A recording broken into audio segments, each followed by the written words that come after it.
6:30, we'll call Sawyer County Public Works meeting to order. Ask the clerk to call the roll, please.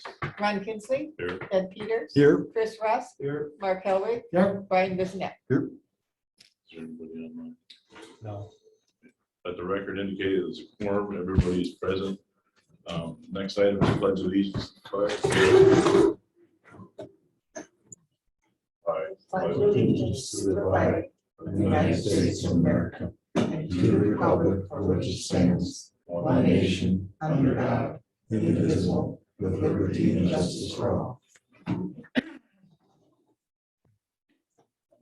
Certification class, open meeting laws. This meeting has been noticed to the public and news media is required by section 19.84 of the Wisconsin statutes. Thank you. Number 5, the meeting agenda. The agenda is set. Number 6, public comment. Zomer. Yes, I'd like to speak to agenda item number 8B on an individual ATV, UTV route request for county highway. As I understand it, Sawyer County has policy and a resolution and some criteria as far as when these requests are supposed to be heard and criteria for approval. And I would request that the county adhere to its policy, to hear these at the time of year when they're accepted. And also that you look at the criteria and it's not to open up individual requests from a residence to a trail. And then the second thing is last year in April and in August, I had emailed the members of this committee with a sample of the Washburn County ATV UTV route ordinance that they had adopted. And I understand that there may be some problems with that original, some of the things they're trying to regulate, but the idea and how they've implemented it over the last year has gone very well. And I think that's the viewpoint from both the route requesters as well as other concerned community members. And I know Barron County is going through updating their ordinance, and Sawyer County doesn't even have an ordinance. So I guess I would also request that before any new routes be approved and before the next cycle of renewing existing routes, that the county develop and adopt an ordinance so that there's some consistent enforcement, because things are, I mean, each year it gets a little bit more and more out of hand, whether it's on the trails or on the roads. Thank you. Thank you. Anybody else? Nobody's online. Number 7, consider approval of the minutes of the previous meeting of May 11th. Make a motion to approve. Second. Motion by Mr. Howard, second by Mr. Peters to approve as presented. Any further discussion? Hearing none, all in favor of the motion? Opposed? Motion carries. Number 8. Commissioner 12. Any questions on the report? Expand a little bit on the first paragraph. The culvert crew was putting the culverts on 27 North. We did have one culvert pipe, very large, 84 inch or 7-footer up there that state contracted with a private contractor to do the work. That was the main reason why the section roadway was going to be shut down. They got out there, they started setting sandbags, and the water flow was too great for them to complete the job at this time. So because the state had already noticed the roadway closed for a week, we took advantage, which we were planning on anyway, but we continued on with our installs. So later on this year, prior to the project being done, the paving being done this fall, there will be another closure of that section of road when the contractor feels and we could get the water down to that point. It may be there right now, but the time that they tried to do it was when we had a pretty rainy weekend a few days before that. So in my rain gauge, I had a total of 4 inches of rain during that period. So, and that's that main culvert when Hayward floods. That's where everything comes from, that watershed to the west of Highway 27 North. So all that water comes through that culvert pipe into Smith Lake, Smith Creek. Of course, then it reaches the choke point to the culvert pipes near Coop's Pizza and Old Gillis Motors, where they're going to be replacing that next year. Those twin pipes. I think there's 2 of them there. So Will they do this after the so-called busy season? No, they don't have a choice. They have to do it. They want to do it as soon as the water can go down because of the fact they would like to get some compaction on that, some traffic running over it before they pave it, because if not, then you're gonna have settlement there. You'll have a defect in the roadway. Other questions for Gary regarding his report? Hearing none, let's go to letter B, sir. Okay, I got a request for ATV route request from County Road C from Deer Lake Road north 1.5 miles. We do not have anything in our policy that says we accept them any certain time of the year. We accept them year round. We review existing routes every February. So, and Kathy LaRue is here from the ATV Association to discuss it. So, and I believe she's presented all the information to everyone. The maps, the formal request. Yeah. Would you like to add anything, Kathy? No, it's a very simple request. Residents on that road just want access to the existing route down on Deer Lake and County Road C, where they can pick up the route and be able to ride right from their house. It's doesn't seem to be a very busy road area down that way. I've been on it several times. And it was approved by the town of Meteor on May 9th. And so we're just looking for approval. Mr. Howard? This has nothing to do with public comments. It's something that I noticed myself. The purpose of the route, residential access to existing ATV route system. Harry, I thought that We never put that in our ordinance. it had. We said no resident requests, them being the requester. I thought it had to be connected to a business. Trail, so. So the reason you'd open up that road is to get to a business, right? Is that what you're trying to say? Well, no, I thought that in our, Do you have? in our request form or Is whatever, that, is that online? the criteria was that one of the things is that it had to be Our ordinance? connecting to The ordinance. the business. It I couldn't don't be a have it. residential. What's that? I can try looking It's more for of a it. clarification. I don't remember reading that. Are you talking about the 146 done in, what was it, number 146 done in 2018? Is that That's what you're the one. referring to? Yeah, we I don't didn't have get that with what me. we wanted. That was not put in there for whatever reason. We discussed it. We discussed connectivity but I don't believe that ever went in the ordinance. I don't have any habit, but you have a policy and a resolution, you don't have an ordinance, and it was supposed to be for connecting trails and or businesses, and not to just serve connecting residents. Do we not have an ordinance? I don't, I'm just doing a search on ATV. No, We have a resolution or an ordinance. We have one of the You have a other. resolution. Okay, It's just because when I'm reviewing the code of ordinances, okay. I wondered. So about we have a ATV. resolution. Yeah. It just popped up in my head when I read that. Maybe it was just because we discussed it. I questioned Kathy why they didn't extend that route request all the way to 48. I was just gonna say that. It's like, You so know, they it's can like ride to there is- Richard's house, but if they go another 100 feet. There is no speeding, they get- traffic on that road. I mean, Yeah. literally, the ADT on that road is, I've been out there lately because we're working on another project on the other end. It does get traffic, but that road really serves nothing except for, you're familiar with that, Mr. Chairman, aren't you? That road, it's not you don't use this, it's not a cut through road or any road you go on unless you lived on it. Right. South of 48. South of 48, yes. So you guys think we're gonna have another request now have 100 feet, connected up to 48 or something.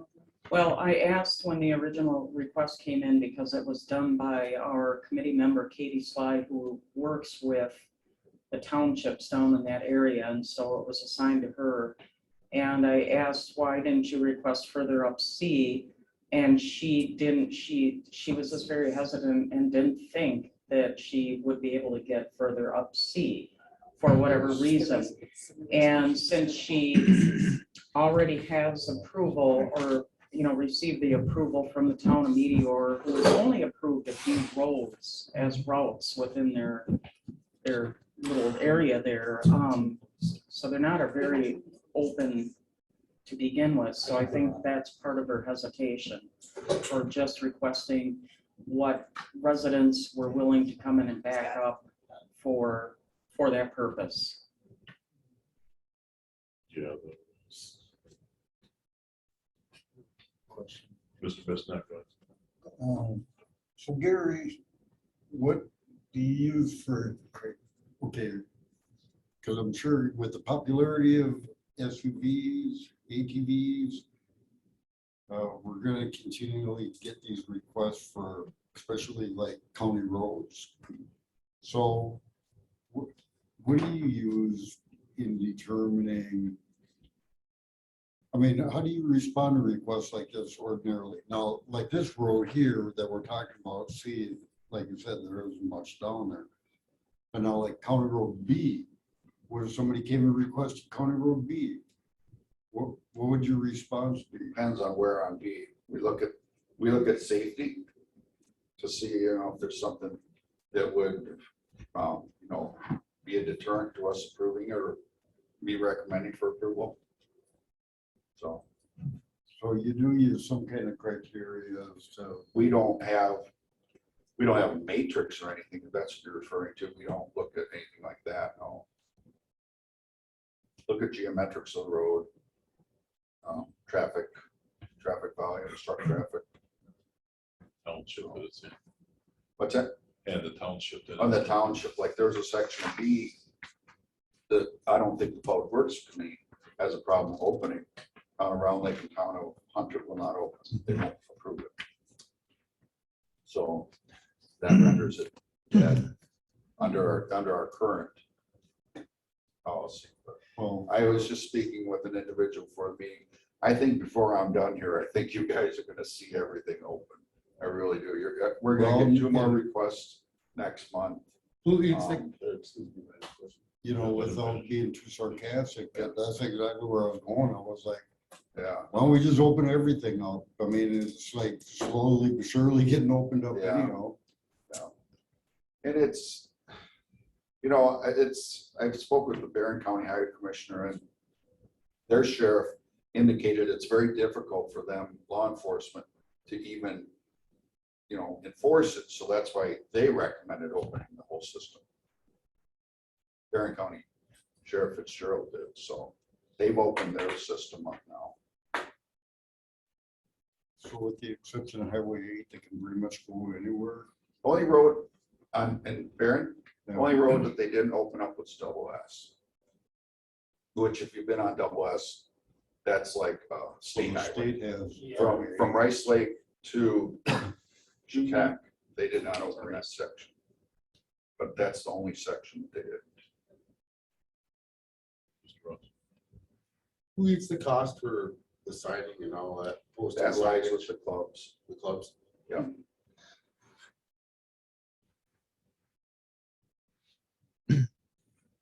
Mr. Kelly, you have a question?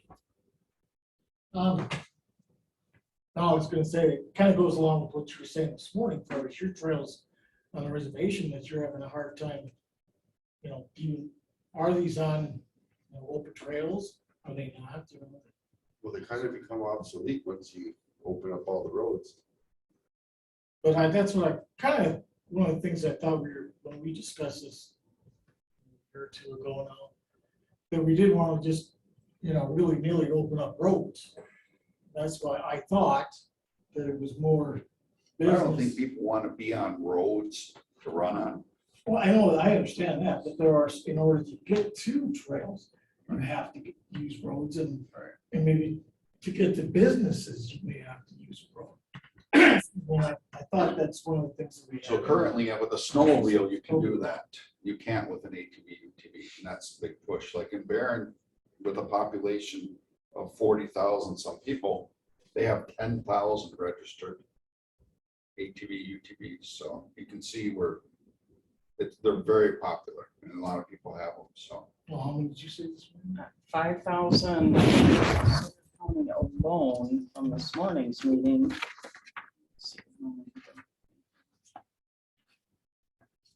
Sawyer County alone has 5,312, and if I use the census from 2021, that works out to 1 in every 3.4 Sawyer County residents owns an ATV or UTV. so even greater than Barron. Right, and our numbers statewide increased by 22,398 in ATV and UTV registrations from last year. That money, that increase in registrations directly increases the funding for motorized and non-motorized trails through the Federal Highway Administration recreational trail program. So that benefits a lot more than just motorized sports. What about the safety factor in all of this? I mean, I've ran into lines of probably 10, 15 machines on the road where I live on E, and they're only allowed to go 35 miles an hour. Pretty soon you start getting people that want to get around them where they don't need to be and causing accidents. Well, there's a hesitation to allow them to go faster because a long time ago, the UTVs and ATVs were developed with low pressure tires, which don't work well on our roadways when you get up to highway speed or regular traffic speed. That has been changing. The tires on them are they're not DOT approved. So they're not actually, you can't say they're DOT approved, but they've come a long way and they're no longer considered low pressure tires. I think they're a lot safer. I was gonna go exactly where Chris was going with this. It's like, actually, how do we have the ability to even approve any road use when these are manufactured for off-road? Right. And, they don't have certain features, which if you're driving a car without a mirror, you're gonna get pulled over and cited. So how are we doing that with ATVs legally?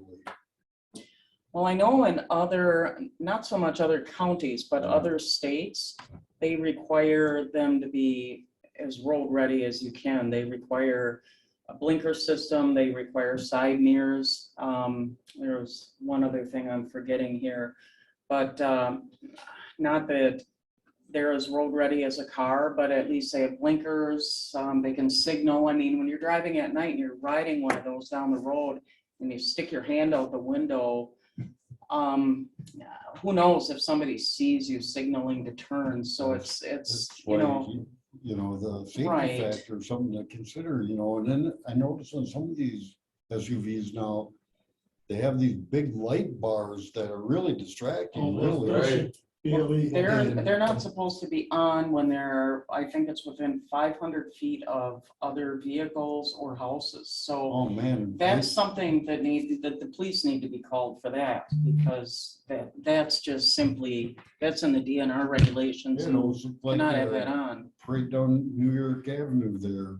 Right, they're designed for off-road when you're deep in the woods and Real quick too, there's other factors involved. You get a line of 15 machines on the inside corners and they're hitting the gravel. Your guys are going out and fixing that. Who's eating that cost? There's man hours, there's gravel, there's, machinery. That's why we want them on roadway.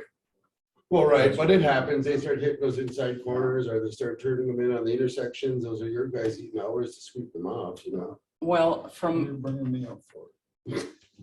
Well, my understanding, and don't quote me on this because I haven't been able to confirm it yet, but the way they figure out the assistance that's given to the state of Wisconsin for the trail projects is the federal excise tax is computed on all the snowmobiles at 50 gallons per snowmobile for every snowmobile registered in the state as of March 31st.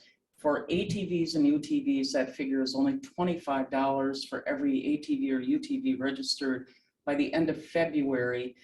And I've heard from people, and again, not confirmed it, that part of the reason is they are harder on, on and off the highways, on and off roads. They dig up, you can see it all the time. It costs the highway departments more money to maintain that. So they keep that money instead of giving it towards the trails, and it's applied towards the highways. Now, whether or not you actually receive any of that excess money, I don't know, but that's what I've been told. Well, going back to your question, Brian, on the speed limits, the reason that 35 was chosen is because these are ATV/UTV routes. So it isn't just UTVs. We're just keep talking about UTVs, but an ATV can go on the same route. I own 2 ATVs. I don't want to be traveling at 35 miles an hour on blacktop in mine. That's fast. So you have on a UTV, nothing, but an ATV, they're not designed for, and it's not the same steering as you have in a UTV. We've got a steering wheel. You've got handlebars, and that was the reasoning why we went to 35 back then. It was pushed that we go up to 45 because that's the speed limit on that section of County Road E. No, but we didn't. Well, you can't take your hand off the wheels. That speed limit wasn't enforceable until just recently anyway, because there was no state statute that tied into it. That's why our legal counsel left it off of our resolution. I question why that wasn't in our resolution to begin with. Because when we had simple letters of agreement years back, they all had individual speed limits associated with them. Some were 25 miles an hour. Yes. To make things safer, do we need to possibly implement an inspection type thing on these ATV to UTVs that have, so they have directional signals and those things. I see your head shaking your head, and it'd be almost impossible. You can't put anything in your resolution or ordinance or agreement that is more strict than state law. Right. Okay. So you can't put on there that they need a driver's license. You can't put on there that you need liability insurance. You can't put in there what you're saying, because the hand signal is perfectly legal. So Plus, how you gonna? So if you can't enforce insurance, how can we allow them on the roads with vehicles? I don't know, is there a state statute that says they can't? with vehicles? You've got to carry at least liability to be on the road. Then there's got to be a statute that ties into that. For a car, yeah. For a car, right? There So- are no statutes on the books that For an say ATV. anything. Right, Yes. but I mean, how do we as just a county allow them onto the state roads? Because we Without want to. it, without it, when we know they're not allowed to, a vehicle isn't allowed on them. Because there's no law governing that. Exactly, that's just it. There is no law governing that. So So like I said, so I an just- uninsured I'm getting ATV hits confused. your truck, there, nothing you can do to them? that you're uninsured motorist and your insurance, probably. Yeah. Can't you I- get, It just seems. to smart me person that will get a they're- rider on their home insurance. Well, I have to say, I ride a lot. I have 6,800 miles on my UTV from buying it to this one just last August. I ride a lot. I meet a lot of people. I lead a lot of rides. Everyone that I talk to that owns a UTV, they're not a drop in the bucket anymore. You're talking 30, 40,000 for these. Most people have to finance them, and they're required to have insurance. I have insurance, full coverage on mine, identical to my car insurance. It's only $200 a year. So everybody I talk to, other than a few ATV riders because they've been able to purchase those at a lower cost without financing, and they're not required, their insurance company doesn't, or their lender doesn't require insurance. But the majority of the people I talk to already carry it. It's just not a requirement. Don't get it. Then after the meeting, then. So. Do we need a motion then? That's what the committee wishes. Yes. Can always put it out there to get negated, so. I make a motion since my thoughts were not correct. I make a motion to approve.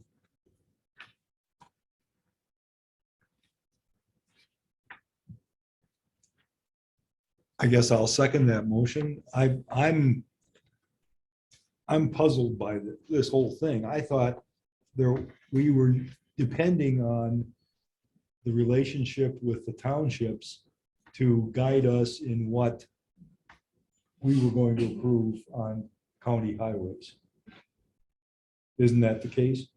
We had the town of Draper had to have an ordinance that allowed ATVs, UTVs on any county highway that we approved. Meteor does have that. I know, okay. But that's, so we, having that, yes, I think we should go ahead with it. But I think this is just personal. I've got so many coming past me on M, coming up from Russ County all the way up, that you can hear them from a mile and a half away. And it's a blinking mess out there. I met 4 of them coming, as I was going to Park Falls, I met 4 of them on Highway 70 going the opposite direction. And I didn't think that any state highways were open. That's on Highway 27, you got that problem too. 63, all state highways. And we only have one rec Okay. officer, so. We have a motion by Mr. Helwig, second by Mr. Peters. Yes. Any other discussion? Just one Yes. other, do you have any concerns about liabilities, some of the liability things that we've brought up Not for the county.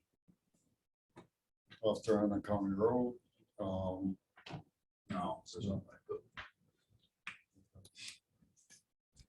we should It's really- we should just like a vehicle, Brian. I mean. what Yeah, if there's but an getting back to accident- his point, you what need if to have there's an insurance accident to on a drive. county highway?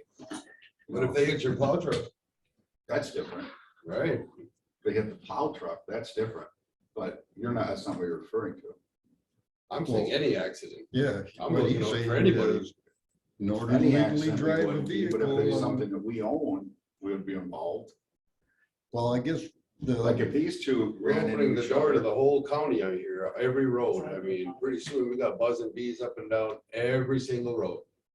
and I guess where I'm coming from is, even if it's not in the state statute, knowingly, and I'm not trying to raise a big stink here. All I'm just concerned about is a potential liability that I don't know that we're truly looking at, because, in order to use the county roads or town roads or any roads, you have to have insurance.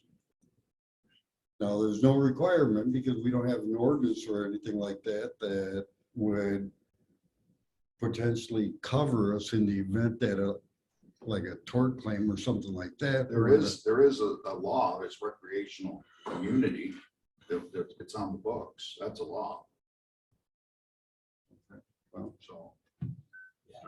A couple things. One, I think for us to have liability, we did have to show negligence on our part. If we knew of an unsafe situation that we didn't do anything about.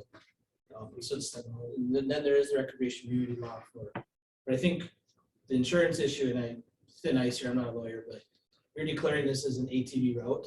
So when you're operating an ATV, you're operating it as an ATV route, not as a road. Whereas if you're in a car, you're driving on the road, you have to meet the statutes for vehicles. what a twisting of words. And I think, yeah.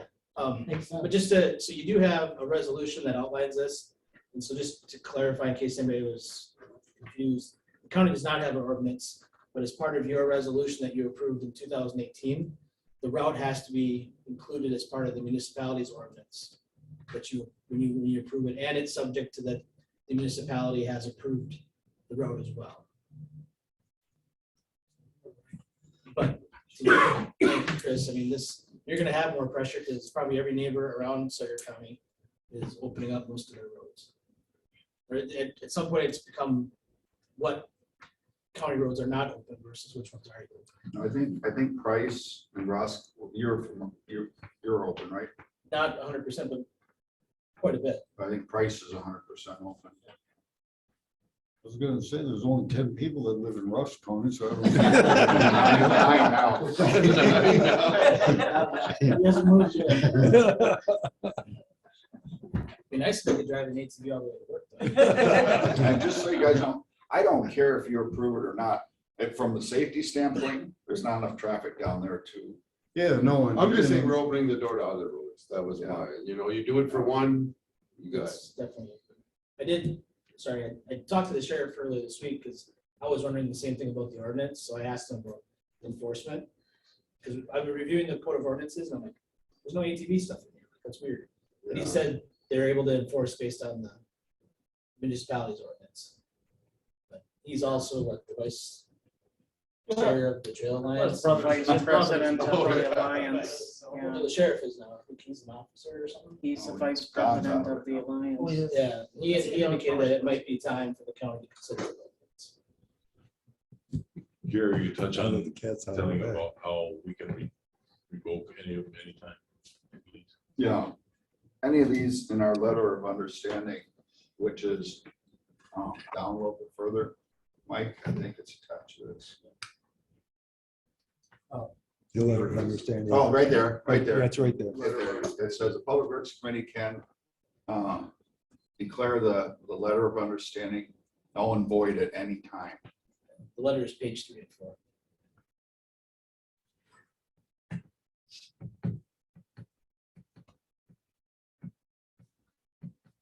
Any other comments? We have a motion and a second to approve. Being no other discussion, all in favor of the motion? Aye. Opposed? Well, we only got 2 eyes, I know. Motion carries. Thank you. Mr. Chair, There's could you something- clarify what was the vote? I didn't hear It everybody. was unanimous. There was no negative Thank you. votes. Thank you. Andy, if I this can't is hear out something, here. if this is something we want to work on towards that, then What did you just say earlier that we're gonna see a few more of these coming? next month. Yeah, it's probably something we should, I think the Trail Alliance can start thinking about how to package this up a little bit better. Who would make an ordinance for this area? I mean, would we need a county ordinance for a town or? There's already town ordinances. If the county wanted to have an ordinance, we would write one up and go through the committee and be approved by the board. We put the ordinance. Does the town of Hayward have an ATV ordinance? Yeah. The tribe has their own ATV ordinance. And so, you know, if in the development of an ordinance, I would like to be involved in that. This was done on, recommendation of legal counsel, so. Yeah, I know, but you, I mean, well. I mean, because we had a real simple letter of understanding before, for years we had. And then Done right. this is a document that came out of it, so. This was done, your policy was in 2018. It's surprising how much has changed in 4 years. It is. UTVs are a form of everyday transportation. And it'll change even more because these issues I talked about, they're gonna incorporate that. We didn't have speed limits a year ago for ATVs. Now we have that. You can bet in another year, we're gonna have probably driver's license required, probably insurance. It'll change because of the popularity of these numbers. That blows me away. I didn't know that. When I Yeah, heard I that heard Barron that. County was 1 in 4, I thought that was high. Did you? Pardon me? Did you? I have a somewhat of a suggestion. One source of frustration for me is when I've collected all the ordinances from each township. They're all different. There's no consistency. Some townships you can't ride after 10 o'clock. Some townships have outdated wording in there for, DNR used to have a rule that you had to slow to 10 miles an hour if you were within 150 feet of a house. They've, a couple years ago, they updated that and said, unless you are on a route. And, so I see all different things in townships, and it would be, nobody that rides knows that they're leaving one township and entering another township is the problem. And that's just a source of concern for me. I understand that you wanted the townships to have the say in what goes on in their townships, but for this particular purpose, I think an overall policy throughout the entire county would probably be better suited and be consistent and be a little more enforceable and easier to educate people on versus, hey, if you cross this road, you can't ride here after 10 o'clock. It's,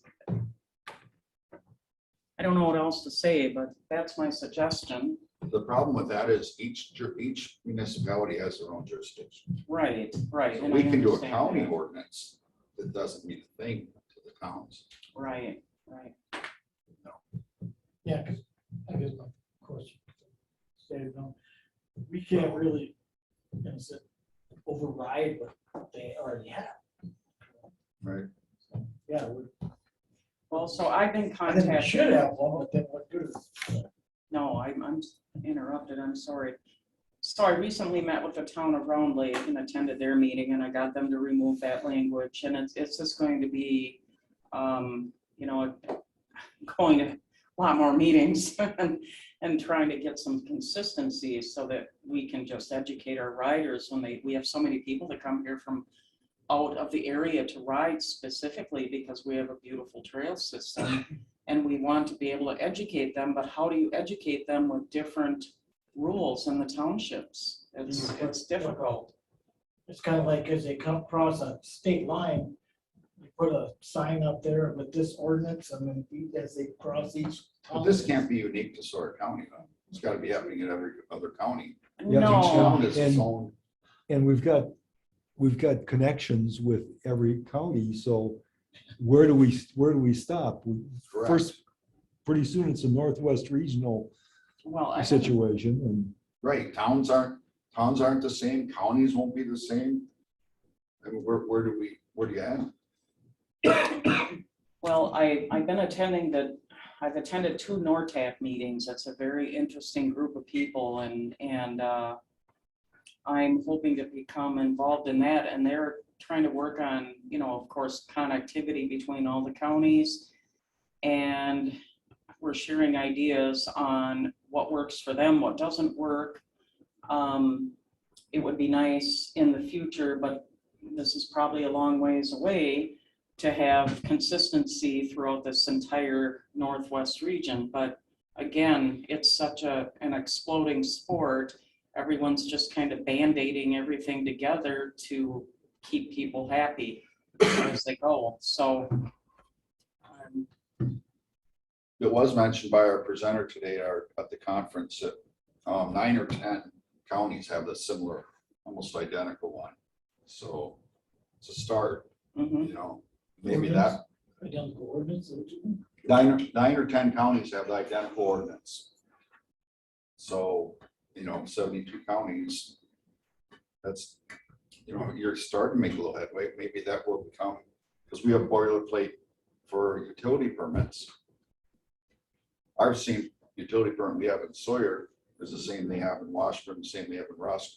So we have that as boilerplate. So maybe that will. I mean, this is a real fluid thing right now. I think it's gonna be something we're gonna have to look at because it's gotten so big, but yet, the state is gonna have to get into it also, because they're gonna have to put down some mandates or laws as to what can and cannot be done. You can't, as a county, override state, but yet they don't have much out there for rules on ATVs. I wanted to ask, what was our Northern Regional Trail Advisory Committee, and it's under the, Just Chair, as a suggestion, maybe you want to direct it to stay on the agenda, bring back a proposal next month for a work group to develop. If you want this to be looked at further, some direction on a group of like the Trail Alliance, the LCO, maybe somebody from the County Towns Association to sit down and put together something for this. We'll let the commissioner take care of putting all that together. Sounds good. Yeah, I'd like to, because the thing it's growing in popularity. No, okay, I so, don't like approving something knowing that as a community that, now in this particular case, we're making an assumption based on what was said that there's really no residents around, so it's no big deal. But I mean, some of these roads, man, they just get pounded with ATVs. Now, if it's through like a residential road on a town road, it's like, aren't the residents here? Because a lot of these guys are tourists, and I see the value in these guys coming out here every weekend. I do. But there's also the consideration, the people that live here and have to listen to that crap. And so, when we're looking at words, I like that. People should have a right to Physical existence. They're loud, just their tires are loud. Sorry for the language, but I'm gonna say straight out, they just don't give a shit. They come up Yeah. here, they got the money, they pay for what they want, and they're gonna ride the way they want.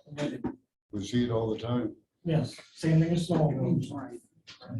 every, All right, we beat that pretty good, so we'll move on to number 9. Thank you, Mr. Leslie. We have the Sawyer County Airport report. Evening, folks. We had Andy out to the airport here a couple weeks ago, 3 weeks ago. And I went to walk up and down the apron and kind of talk about the airport for a while, kind of establishing our relationship. A lot of airport things going on always. Bring things to committee. It seems like routinely, we've got a few things later on the agenda here to discuss.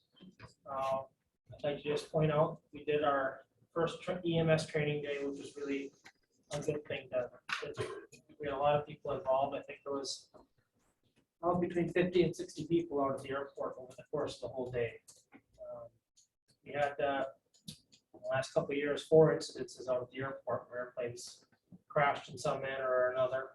Last year there was 4 fatal aircraft accidents in our region. But And, not near Hayward. but none here in Hayward. But we did have some pretty close calls, so the high school boy who's working for me at the FBO, he's also an Eagle Scout. He had to take on the Eagle Scout project, and this was part of his Eagle Scout project was assisting the county and the local EMS to get together to learn about airplane crashes, what to do when it happens, and talking about the likelihood of it happening. Because it's part of the deal when you own an airport. Things like that happen at the airport. A lot of operations over the course of the year, whether it's mechanical failure or pilot error, just like on the roadways, things happen. So it was really nice to get all the EMS folks out to the airport and get some hands-on training. Cliff was out there with his plane, a bunch of other people showed up too, and kind of let the EMS people get in the airplanes and climb in and out of them and learn how to move the seats back and forth and those types of things. In the event, in likely event that there's a bad accident at the airport when people need to be extracted from an airplane, at least some of our local folks have some experience. Good. You'll see on the agenda, it's the next page, I think, Young Eagles, if anybody knows anyone that in that age range, 8 to 17, the date is listed on there for the Sawyer County Airport. Will be hosting Young Eagles the 25th. Have them come out. It's a free airplane ride, and they're subjected to something that not a lot of kids are. And usually there's a pretty big turnout for pilots. The weather is good. They usually have no problems getting up a lot of kids And they'll go as long as they need to get all the kids who show up for a flight.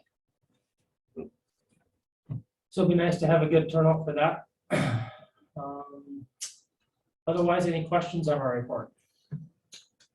Flight with Eagles, is that also with the civil aviation? No, this is the EAA is a separate aviation group than the Civil Air Patrol. Yep. A lot of times they use their facility though. Kind of depends on how busy the FCO is gonna be, the terminal building. We got a lot of jets coming in and out. It's kind of hard to.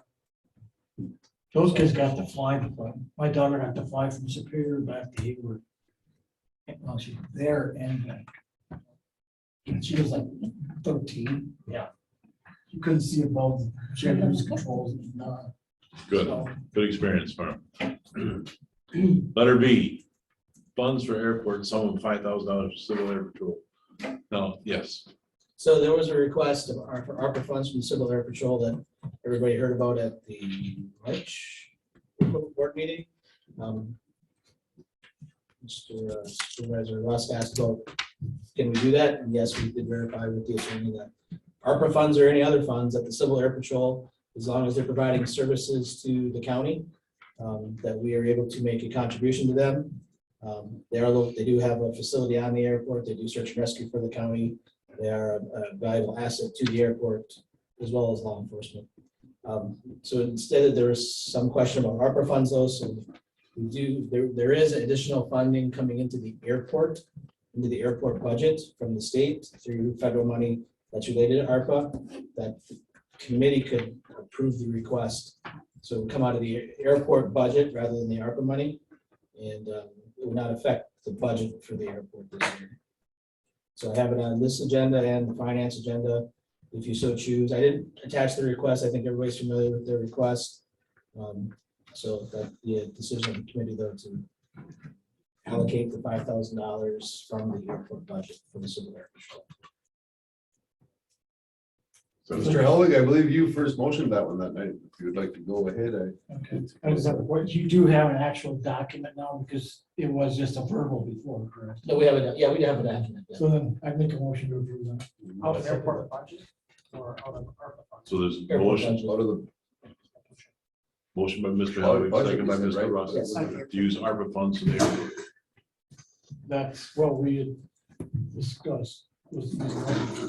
It's airport budget. It's not coming out of the county's ARPA dollars. It's coming out of the Well, airport. so we have $9,000 coming from Sarissa, Yes. coronavirus relief, something. We got 30,000 from the CARES Act. That just got put up against the airport expenses for 2019, 2020. Now this month, next month, we get another 9,000 coming from Sarissa. We have another 12,000 coming from ARPA, which it's easy to confuse all the different acts. Now we got Build Back Better. That's going to be a different pot of money altogether for a fourth round of funding for airport specific money. So the Sarissa funding. So they're plenty of 9,000. money. So didn't we're wanna talking get- about ARPA funds, right. Yes. okay? I just want to make sure Mr. Leslie understands that. Yes.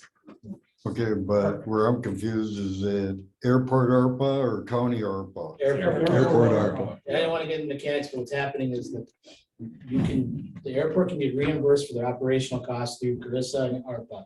So somebody's going to come in and replace their operating costs, which is going to create the extra Well, I money in mean, the I budget.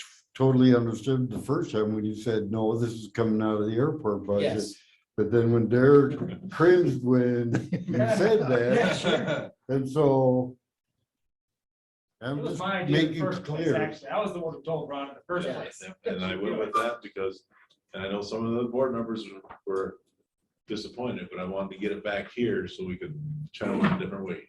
Yeah. That was my goal. So the motion should be airport or. Airport, that was what I was gonna ask Good. Ron, if we needed to put that in the Read the motion back. then. motion.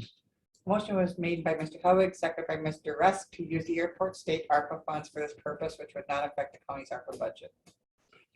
Now, Very good. now this will go to finance, and providing it gets through finance, it'll go to the full board. So Thank you. Okay.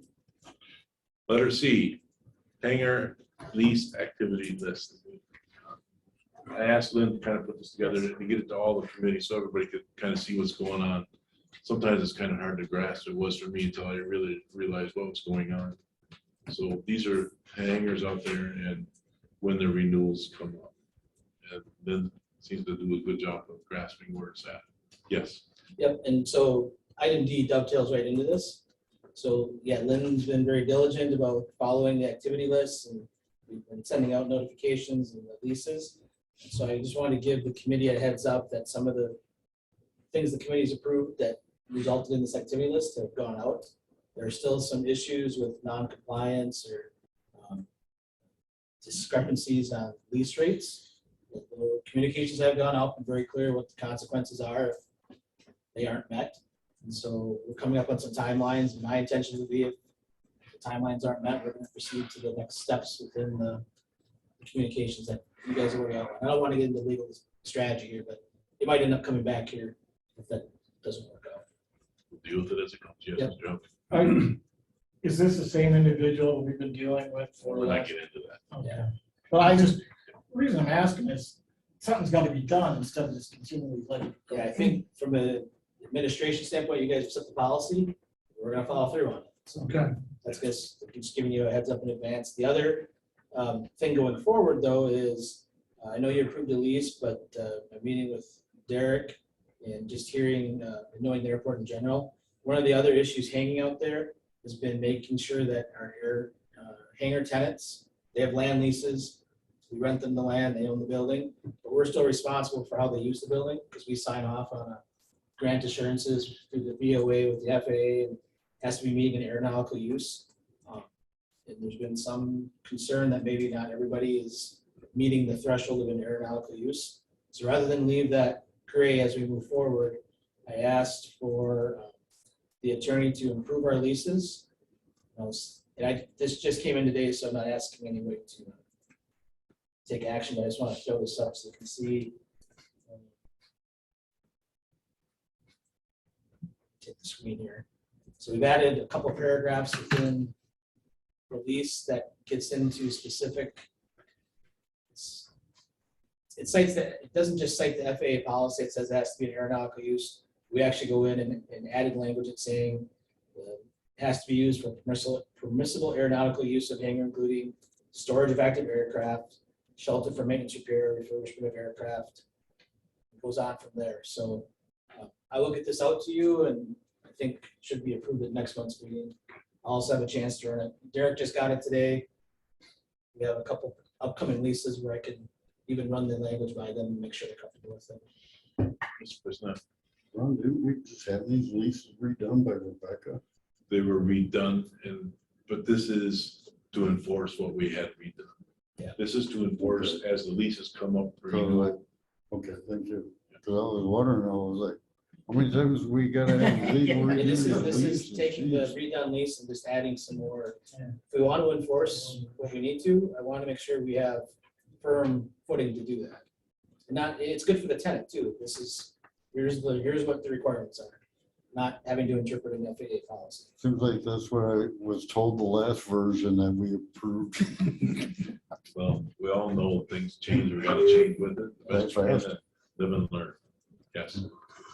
So looking at the activity list, the reason why this is important now is because there are, there's a couple of issues now. There's a hangar sale on the books that I'm gonna discuss at future agenda topics. And then, well, I'd kind of like to talk about that now. For next month, there's gonna be a hangar sale discussion on, and then that person is going to be requesting a new 30-year hangar lease, not to accept the only 11 months that are left on the current lease. Doesn't make any sense to do that. So we got multiple of those, and then next year there's 2 additional hangars. We're exhausting 30 years. So we need to make sure that the leases are done up appropriately. What you see on the page there is what we're going to continue moving forward with, because it's not just a hangar lease today or tomorrow. It's a hangar leases next year as well. So. Get them on the agenda, we can look at So next month, there's going to be a hangar sale on the agenda for committee. it. You bring all the appropriate information to it. Yep. Okay, any other the questions regarding the airport? Hearing none, thank you, Mr. West. Thank you. Number 10, internet service to the airport and highway department. Yeah, oh, sorry, go I'm ahead. sorry. What is this next? This is service history and options for airport and highway office? That's what we're talking about. Yep, so moving on to. Oh, that's the next item? That's what I. That's all right. Sit up strong. Amen. So, this was an agenda item I asked to be put on, and Gary and Derek agreed. I'll just kind of briefly give a little bit of the history as well as some really recent developments that I think could be good news for us. So for a number of years, we've been struggling to get good service at the highway shop. I mean, going back to 2015, 16.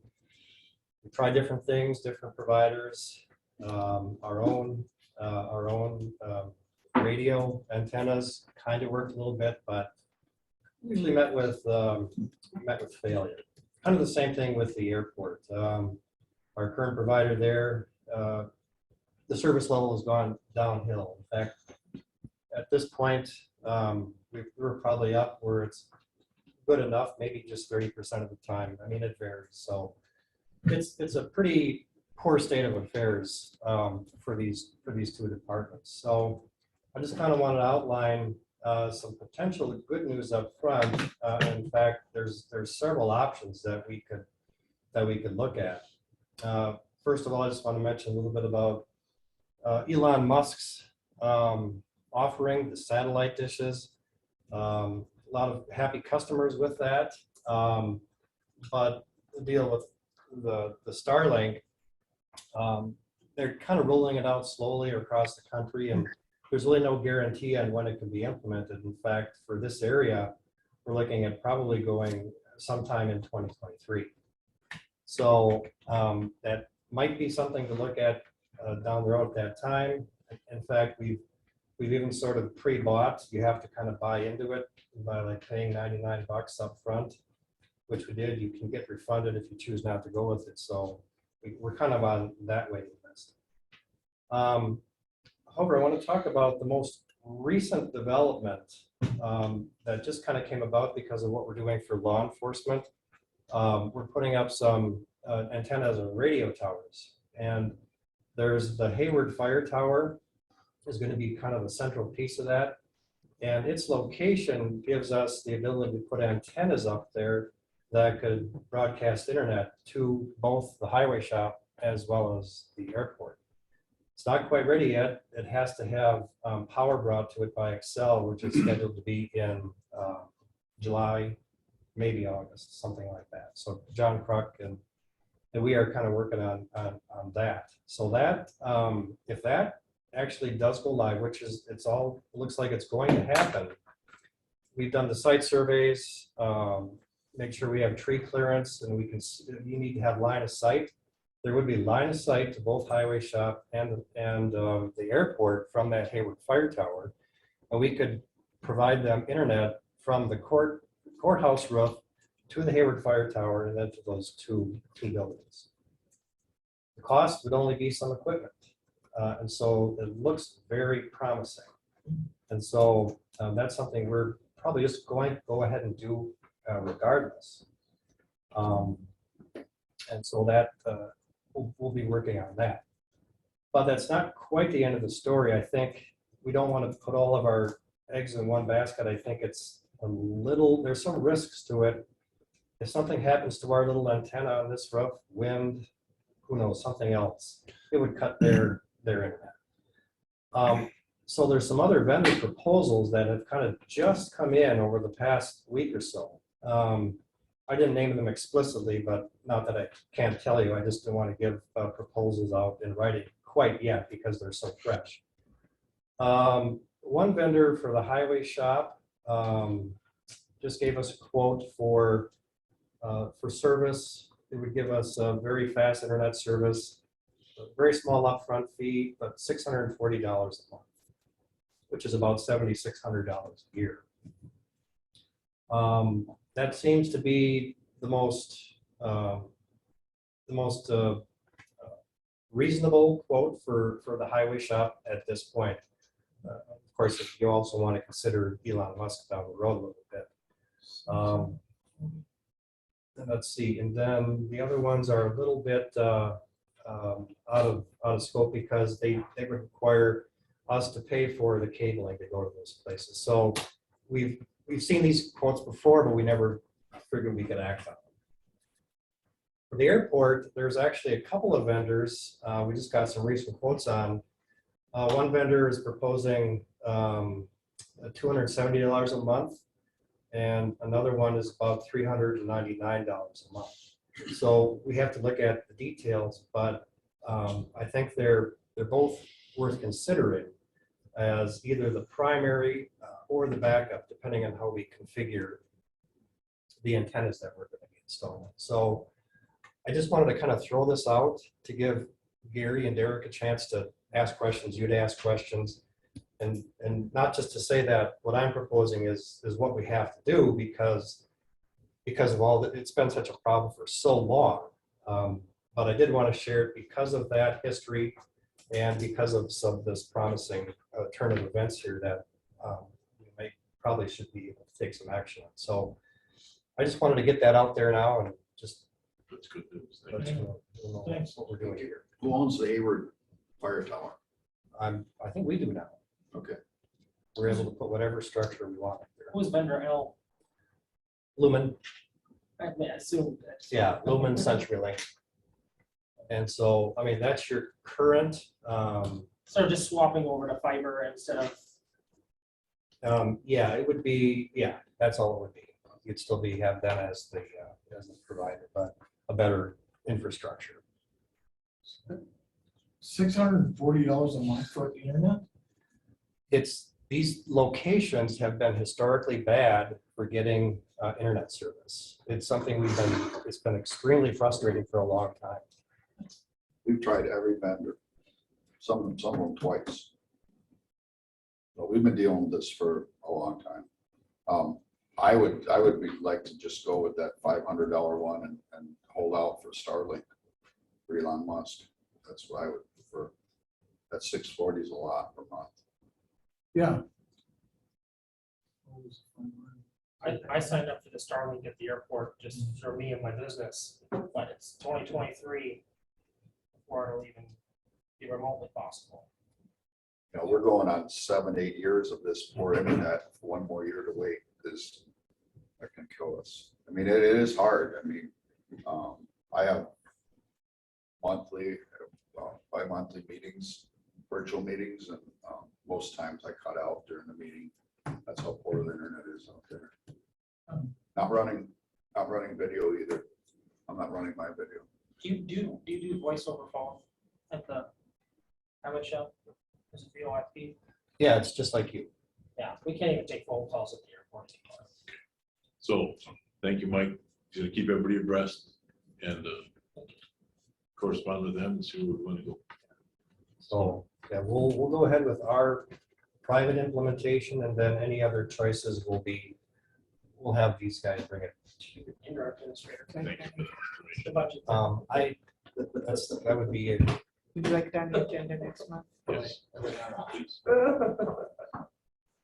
Okay. Any other questions regarding that? Thank you. Mr. Hagberg, thank you for your patience. Maintenance report. Any questions on my report at all?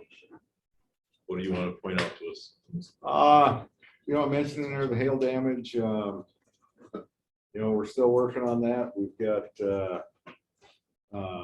quite a few vehicles. We're gonna probably end up with a few more vehicles than what we thought because we decided to go by mileage, not year. But then, you know, I was gonna include it in July because I usually go from by the end of the month, but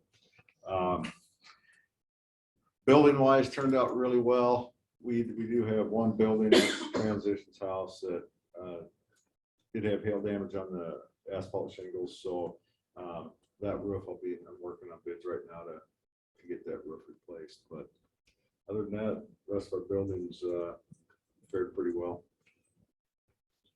Thank you. Any questions for Mr. Hagberg? I think I also have to remember that as times changed, we've cut employees down in certain areas. So sometimes when an example, when we go to maintenance and say, can you help us out here? We have to remember they have their everyday duties that they have to do, so they like to try to work things in to get other things done for the county as they get asked to do. Sometimes we also have to remember, we as board members have to be patient with them and let them get to it so they can get things accomplished at their pace that allows them to do. Other things, Oasis building, you want to touch base? on Yeah, that?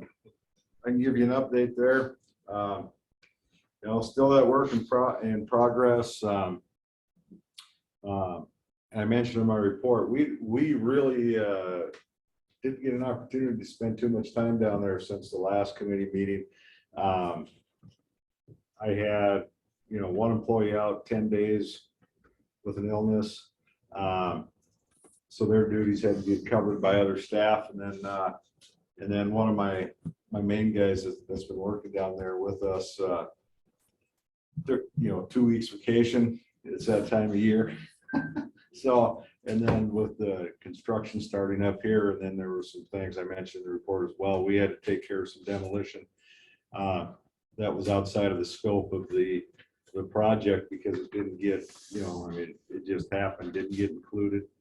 So rather than add that back into the project, you know, we put our guys up, we switched off of Oasis to staying out of Byron's way and getting our stuff done up here. So, so it's still, you know, we're still in the middle of mud and drywall, and you know, so we're sitting pretty good down there. But I put this building as a priority right now because of ADRC Center already has a home there.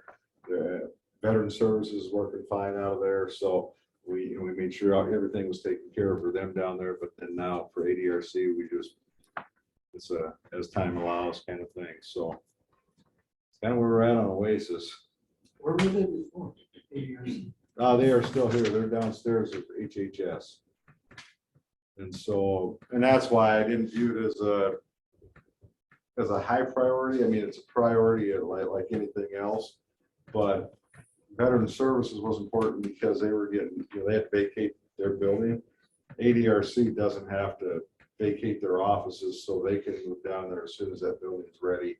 But it's not a Why do they have to vacate their offices?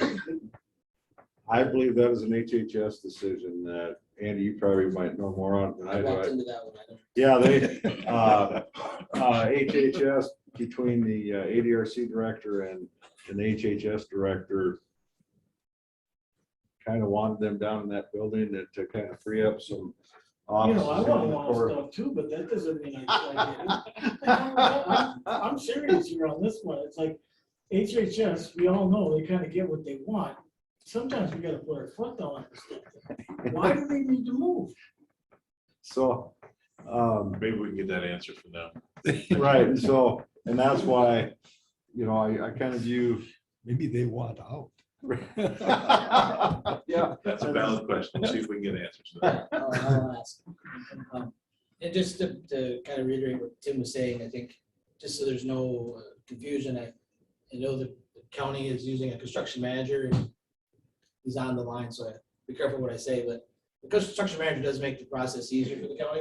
Yeah. There's a lot of things up front here that the county was responsible for to kind of get things going as far as relocating some stuff in the sheriff's department and the veteran service building, trees and temporary sidewalks. So Tim's been doing a great job of keeping in front of that so it doesn't slow my run up at all. Any questions, concerns? Just one question. Who again is the project manager for the addition? The construction manager is Myron. And then I assume that we have a construction schedule on, we're on schedule with the construction schedule. We're gonna get an update here in just a little minute. Yeah, I think this started, I mean, we're behind, but we already knew we were behind, so we're on schedule from where we started behind. Well, that's a good way to But we do, we do have a report, construction manager submits a monthly report to us, so you have that, and Mr. Keating's on the one here, like, fill us in. So, any other questions for Tim? Hearing none, we're gonna go to number 12, Courthouse Remodel. We have the luxury of having Mr. Dave Keating on board, so he can give us this update. Mr. Keating, can you hear us? I can hear you. Can you hear me? Yes, thank you. Thank you for your patience. No worries. Outstanding. Well, thank you for having me. I believe everybody got a copy of our initial monthly owner's report, and you should hopefully have a copy of that in front of you. Our intent is to do one of those monthly for you. So hopefully at this meeting every month, you'll have that kind of, very high level report. It includes an executive summary of recent work complete, upcoming work, and then some photos of progress.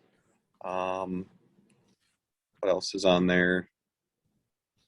And I think that's the majority of it. So currently right now, we didn't have a lot to share because by the time we prepared this report, we had just gotten started. So the main things right now were groundbreaking ceremony, which I believe the board attended. We had that. We've excavated the site utilities, and most of those site utilities are done at this point now, including out into Kansas. So that's nice to have that backfilled. Obviously, we have a fence up, and if you look outside, on your way out or on your way in, you'll notice that we've begun excavation for footings at this point. None of this is in your report right now, but it would be, in the June report or the report you'll see next month. But yeah, we're starting on footings right now, footings and foundations, and then in July the masons will start and we'll start going vertical. So a lot of exciting stuff starting to happen.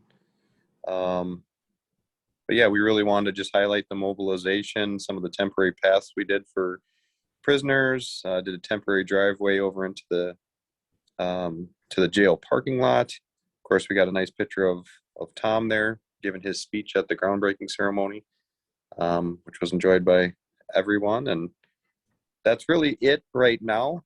All of the subcontractors are on board.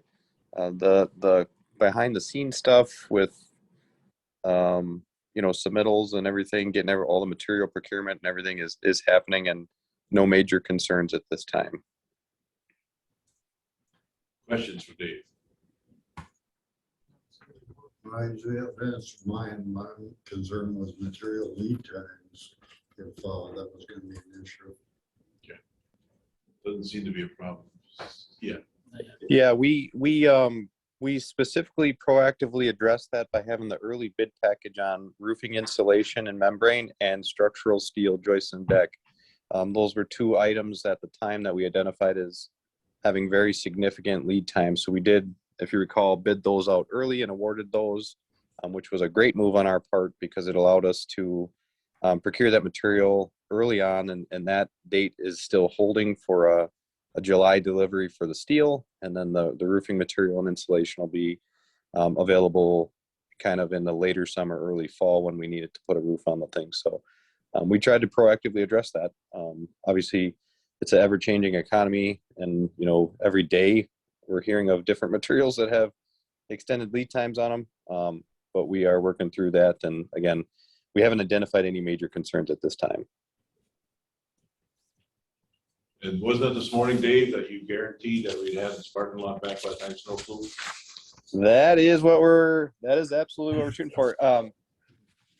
Thompson Sand and Gravel's been doing a fine job. You can see they already kind of stripped the asphalt, which is quicker than we thought they would do it. They're looking at already kind of doing the storm work that'll run through that parking lot. So the intent is that, yeah, absolutely, we'll have the site concrete put back together here. Probably, my guess would be early fall. We've already confirmed with Monarch Paving their late date for asphalt paving. So the intent is to get at least the binder course down, but likely the top course down as well while the plants are still open. We'll hope for late fall here, not an early winter this year to get that in. So. Thank you. Any other questions? Hearing none, we'll move forward. Thank you, Dave. Thanks for taking time to join us. No worries. Thank you. Bye. Also like to add, Mr. Hayward is at almost all these meetings and is contacted daily to make connections to make things work. So I'd like to thank you for all his extra work on that. Number 13, future agenda items. Lynn, you have a few items I listed? do. I have the ATV ordinance topic. We have attorney's review of the lease template for airport leases, a new hangar lease sale, internet vendor quotes for the highway department and airport, and then, of course, my rent as well. Does any of the committees or members want anything else that they can think of? I think covers it. And if they do, because the world changes, feel free to contact me or our administrator or Lynn, and we can get on the agenda. Okay. Number 14, correspondence reports, anything? Hearing none, all in favor, the motion. Meeting is adjourned. Thank you. I'm in the room.